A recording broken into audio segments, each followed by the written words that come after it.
नमस्कार केमन आছেন সবাই आशा करी আপনারা সবাই ভালো আছেন আমিও ভালো আছি।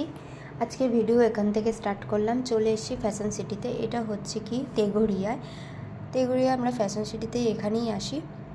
এখানে বাচ্চাদের কালেকশনগুলো দেখতে পাচ্ছেন কত সুন্দর। আর এখানে এই প্যান্টটা আমার ভালো লাগছিল কিন্তু নিইনি। ওর অনেক প্যান্ট রয়েছে, ফালতু নিয়ে আর লাভ নেই, তাই জন্য একটা টি শার্ট ওর নিয়ে নিয়েছি প্রিয়াংশুর।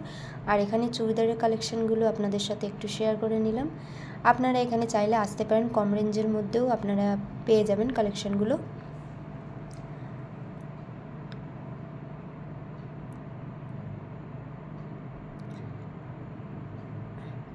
আর গার্লসদের ফ্রকগুলো দেখতে পাচ্ছেন কত সুন্দর। আর এখানে স্কার্টগুলো দেখুন, বেশ ভালোই লাগছিলো কিন্তু আমি নিইনি। আমি ভাবলাম পরে এসে আমি নিয়ে যাব, কিন্তু এখন আমি নেব না, কারণ আছে আমার সেই রকম, কিন্তু এখন আমি নিতে চাইছি না। আর এখানে গার্লসদের ফ্রক আর বয়েজদের কালেকশানগুলো একদম ওপরে, তাই সেখানে তো আমি আপনাদের সাথে তো দেখালাম।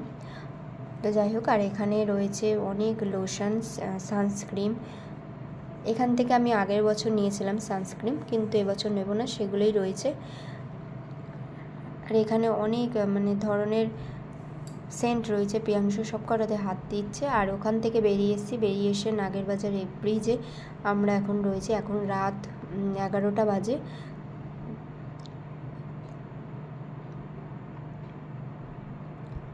গেছিলাম একটু পিৎজা খেতে বারাসাতে, কিন্তু সেখানে যাওয়া হয়নি। ভাবলাম 11টা সাড়ে 11টা বেজে যাবে যেতে যেতে, তাই জন্য আমরা আর গেলাম না সেখানে। তো সেখান থেকে বাড়ি চলে আসছি নিউ টাউন। এটা হচ্ছে চিনার পার্কে, অনেকেই হয়তো জানেন নিউ টাউন চিনার পার্ক। তো এখান থেকে আমরা বাড়ি চলে আসছি। আজকের ভিডিও যদি ভালো লাগে তো অবশ্যই লাইক কমেন্ট শেয়ার করবেন। এশা দত্ত পেজটিকে ফলো করে রাখবেন যদি ভিডিও ভালো লাগে। আজকের ভিডিও এই পর্যন্ত। সবাই ভালো থাকবেন, সুস্থ থাকবেন। আবার দেখা হবে নেক্সট ভিডিওতে।